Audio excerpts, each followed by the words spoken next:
vuelta viendo las informaciones también aquí en nuestro rotativo 5D, entre ellas también esto que ya se empieza a hablar bastante, pero queremos justamente recurrir hoy a la fuente oficial. Estamos en comunicación con Karina Fabiola Gómez, presidenta del Consejo Nacional de Salario Mínimo del Ministerio de Trabajo, Empleo y Seguridad Social. Es muy importante destacar esto, es un órgano oficial de una de las carteras del Estado, para entender un poco cómo están trabajando este tema del ajuste del salario mínimo y nos pueda dar un poco de docencia también para entender cómo se conforma también esto. Karina, muchísimas gracias por tu tiempo con nosotros.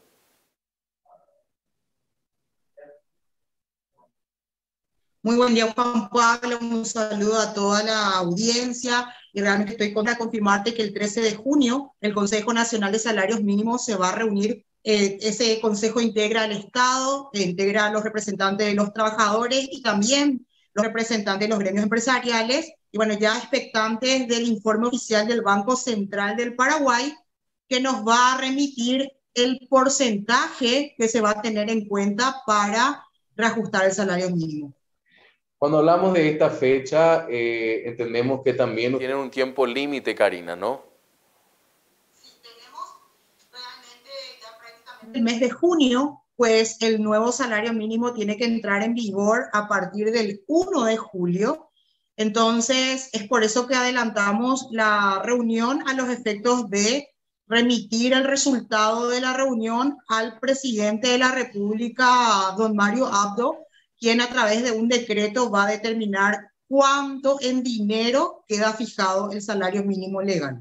Cuando hablamos de este ejercicio que ustedes lo hacen, y en realidad es una ley muy nueva de la que dictamina el tema de ver justamente cómo se da el índice de inflación y un montón de otros elementos para poder reajustar esto, ¿cómo lo hacen para que la gente pueda entender?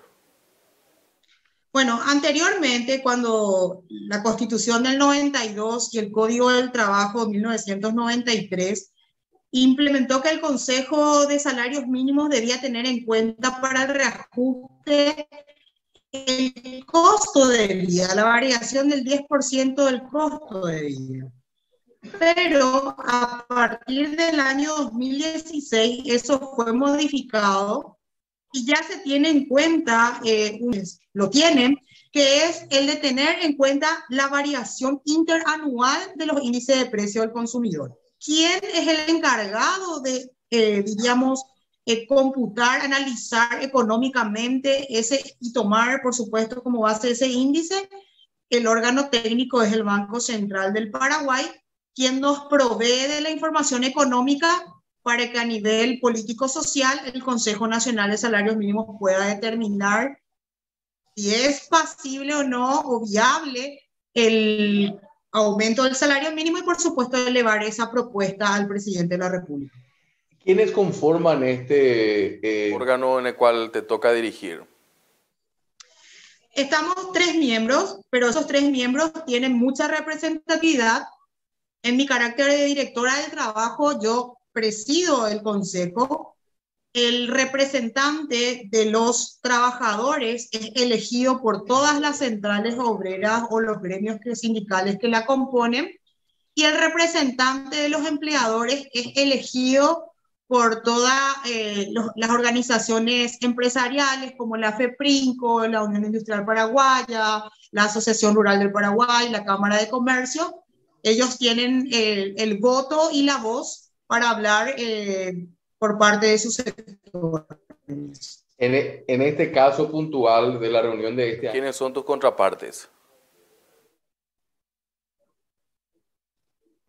Mi contraparte es el ingeniero Vidal, quien representa a la FEPRINCO, y el doctor Ramón Ábalos, quien representa a todas las centrales obreras. Importante también darle visibilidad y conocer quiénes son las personas que van a tomar también esta decisión, que al final también remiten esto al Ejecutivo, a su máxima autoridad, que es el presidente de la República. ¿Qué puede hacer el presidente con el informe que ustedes tienen? Porque me gustaría dejar esta nota con un efecto hasta didáctico también para que la gente entienda. ¿Se allana lo que ustedes deciden? ¿Pueden modificar? ¿Cómo viene la mano en relación a eso, Karina? Como es un ciclo técnico, En la mayoría de las veces, los presidentes que tuvieron la oportunidad de adoptar la recomendación del Consejo Nacional de Salario Mínimo no se han apartado por el hecho de que ya hay otro organismo gubernamental que tiene encargado la política económica del país y bueno, que ya establece un informe técnico que es sumamente importante para las decisiones. Pero obviamente dice la ley que se toma como base, es decir, que también el presidente tiene una facultad discrecional, pero dentro de los parámetros de la ley. Ahora, por último, también entender de que, por supuesto, siempre lo que se pueda ajustar no es lo que genere de conformidad para un sector de la población, ¿no? Los trabajadores plantean de que el salario mínimo incluso tiene que llegar hasta los 3 millones de guaraníes. Eso es casi imposible con los números, ¿no? Económicamente hablando, todo debería depender de cómo funciona. Lo que pasa es que el salario mínimo, Juan, está directamente vinculado con la microeconomía. Entonces, ese es ese punto del que nosotros tenemos que fortalecer para que justamente las micro y pequeñas empresas puedan tener la posibilidad de pagar mejores salarios. Y bueno, y para ello debemos de proveer un mercado abierto, un mercado de libre competencia, y le dé seguridad jurídica y seguridad económica a los generadores de empleo, entonces puedan formalizar el trabajo y los trabajadores, aparte de recibir su salario mínimo, estén también protegidos por la seguridad social.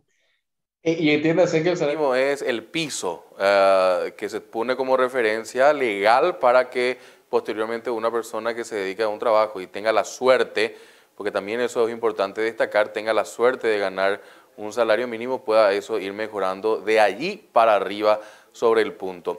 Bueno, estamos expectantes, yo creo que todos también, pero creo que hay un consenso más o menos hacia ese rango que se está publicando, ¿no? Entre 2,5 millones, 2,550,000. ¿Quedaría más o menos en eso, Karina?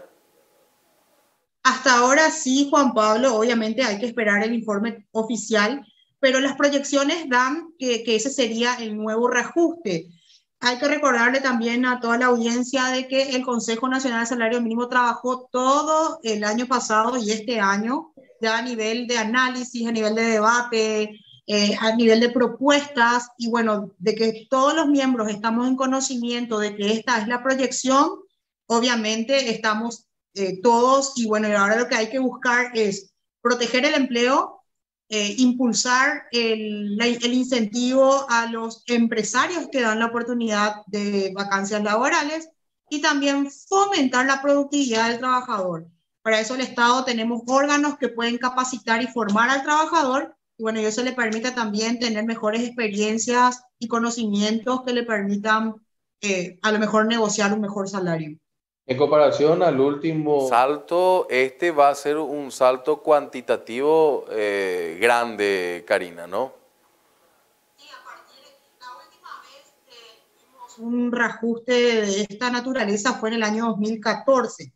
Después de esos años vinieron, los reajustes se dan entre 2,5%, 3%, el año pasado tuvimos un 4,4%, que equivalía a prácticamente 96.000 guaraníes. Esta sería la primera vez después del 2014 que subiríamos más de 200.000 guaraníes. Sí, y se va a reflejar. Por último también, y esto agradeciéndote, ¿habría chance en cierta forma también desde el Ministerio de Trabajo incidir, no sé si a través de alguna campaña, pero que se pueda cuidar el salario mínimo en el sentido también de darle esta protección al que se beneficia con esto? Porque normalmente cuando existe este anuncio, lo que viene de forma seguida es el remarcaje completo de todos los precios, que al final no sirve para nada en cierta manera, porque ese dinero que uno iba a percibir para mejorar su calidad de vida no compensa de vuelta con los reajustes. Nosotros, Juan Pablo, tenemos trabajos interinstitucionales. Obviamente la parte económica y en el mercado económico ya intervienen otras instituciones. Nosotros nos encargamos de la protección de los derechos de las personas que trabajan. Es decir, nosotros tenemos que cuidar la dignidad humana y el ingreso económico es un derecho fundamental para que un trabajador esté en condiciones dignas, ¿verdad? Viva en condiciones dignas. Y entonces, y buscarle también, por supuesto, un precio al trabajo, una remuneración justa. Pero otras instituciones deberían trabajar con nosotros de la mano y lo hacen, como SEDECO, como el Ministerio de Industria y Comercio, que ayudan justamente a la promoción de, diríamos, de a veces transparentar los precios y bueno, y eso que permita la libre competencia y eso ayude a que la inflación no afecte el poder adquisitivo del salario mínimo. ¿Algo más que te gustaría agregar en relación a esta nota de forma explicativa para la teleaudiencia? Queremos que los trabajadores se acerquen al Ministerio del Trabajo, que es una institución que le va a brindar siempre asesoramiento gratuito. Queremos recordarle que el salario mínimo cuando suba o cuando se reajuste a partir del 1 de julio es de aplicación automática, así que los trabajadores pueden controlar los ingresos económicos en el mes de agosto. Y es importante también recordar de que la formación y capacitación laboral, el SNPP brinda gratuitamente a todos aquellos interesados, así que de que hay un fomento a la formación laboral, el utilizar el servicio público. Karina Gómez, también actor importante de este mes que se está dando, seguramente la vamos a seguir escuchando y veremos el veredicto final de la Comisión Nacional de Salario Mínimo que le toca dirigir. Gracias, Karina. Muchas gracias, Juan Pablo. Nosotros vamos a una breve pausa, sigan con nosotros, a la vuelta seguimos con más informaciones.